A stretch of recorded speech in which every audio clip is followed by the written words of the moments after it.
Hey guys, it's Nickfamus here. Now that the Sinister Grace chapter has released in Dead by Daylight, it got me thinking about the licensed chapter we're getting in January next year. Originally going to release in November of this year, it was delayed a little while back. There's still plenty of options for the game, so in this video, I'll be going over a few potential licenses I expect could be dropping. Keep in mind for the January chapter, we're getting a new killer, as well as 2 survivors, and no map. I Know What You Did Last Summer is a 90s horror classic, and I could see the fisherman working as a killer, with his hook hand as a weapon, and potentially a harpoon power similar to Deathslinger's. It did appear as an option in Behavior's license survey, so at the very least, they're considering it. Pair that with the fact Call of Duty collaborated with the film, and the fact a new film in the franchise released this year, I'd say there's a solid chance of I Know What You Did Last Summer being the January chapter. The 2 survivors could be a slew of different characters, but I'd love to see Freddie Prinze Jr. and Sarah Michelle Gellar's characters in-game.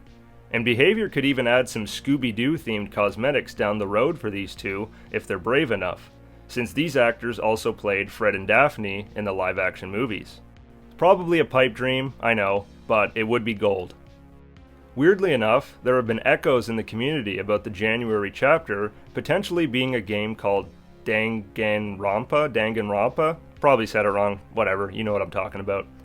But I find this pretty unlikely. It all stems from one of the game's voice actors randomly posting a date in November of this year, and him liking a tweet asking if he was referring to Dead by Daylight's November chapter. He later clarified he had no idea what Dead by Daylight was, and most likely the reason for him tweeting that date is because it's Danganronpa's anniversary date. Not to mention that this chapter has been delayed to January, so now it doesn't really make sense. I know DBD has been adding more and more non-horror content, but it's usually horror adjacent enough to make sense. I really don't see Danganronpa working in-game like they did. It's not horror or even really horror adjacent, in an anime art style at that. From what I've seen of this game, it's pretty niche. I highly doubt it'll be this. As much as I would love to get a Terrifier chapter finally, I don't think it'll be this January. It would more than likely be Art and Sienna as a 1 killer, 1 survivor pair. I can't see them adding 2 survivors for a Terrifier chapter, especially since Sienna's brother is still under the age of 18, and he's really the only other candidate. This is the same reason why we aren't getting a legendary Carl cosmetic for Rick in-game, so unfortunately, us art fanatics will probably have to keep waiting. Another license I've been seeing brought up is The Last of Us. I'm not so sure about this. First of all, The Last of Us is a PlayStation IP, and they don't exactly like to share with others. I don't know how much they would want Xbox to have access to their characters. However, Kratos in Fortnite proves it's not impossible, and there's always the possibility DBD uses the live-action show versions of these characters.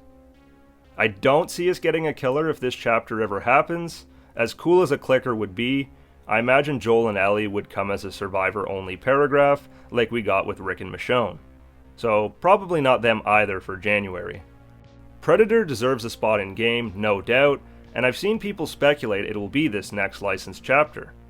I always expected a Predator chapter to have 1 survivor, being Dutch, Arnie's character, and a jungle map.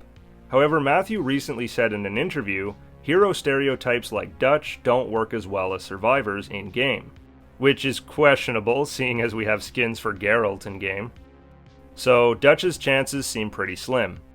I don't really see how they could do 2 survivors without Dutch. Maybe they would throw us a curveball with the new protagonist from the Prey film, but who would the other survivor be? I don't see Michael from Predator 2 coming as a survivor, because Danny Glover's likeness is already used for Tap from the Saw chapter. While I do think Predator will be added to the game eventually, I'm not so sure it's the license in question.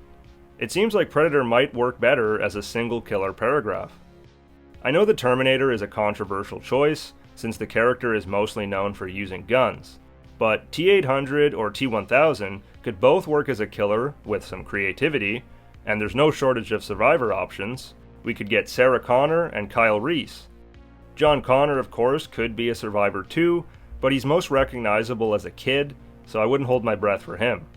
A big letdown if Terminator does end up being the January chapter is that we wouldn't get a map, which is unfortunate since I think Judgment Day would work as an excellent Dead by Daylight map. Stranger Things getting a second chapter is something that's been discussed in the community ever since the first chapter came out. And with Season 5 of the show being released in separate parts towards the end of 2025 and beginning of 2026, this is one of the strongest candidates for the January chapter, in my opinion. Having no map would make sense since we already have a Stranger Things map in-game with Hawkins' lab. Vecna would be the killer, and we could get Hopper and Joyce as the survivors. If not them, maybe Eddie and Robin. Considering the format works perfectly, lines up with the final season's release date, and the game director Matthew Cote has acknowledged the fan demand for more Stranger Things content, I'm betting on this one as our January chapter. Finally, I've mentioned Jason Voorhees multiple times in regards to appearing in Dead by Daylight, since now his legal battles are over, and with the new Jason Universe thing going on, Jason has appeared in multiverses, and is rumored to appear in Fortnite as well. It's only a matter of time before he makes his way to DBD, but I'm not holding my breath for him to be the next chapter, as amazing as it would be. I'm not sure if Jason Universe has the rights to the Friday the 13th characters besides Jason, so Tommy Jarvis or other survivors aren't as guaranteed if Jason does come around, and we know this next chapter is coming with 2 survivors. All in all, I think these licenses are candidates worth mentioning for our Dead by Daylight chapter coming in January, with my strongest guess either being a second Stranger Things chapter or a I Know What You Did Last Summer chapter. Either or fit the description quite well, but that's just what I think. We'll have to be patient to find out the truth, hopefully sooner rather than later. Which chapter that I mentioned are you holding your breath for? Be sure to let me know in the comments below. Thanks for watching, guys. As always, this has been Nickfamous. See you later.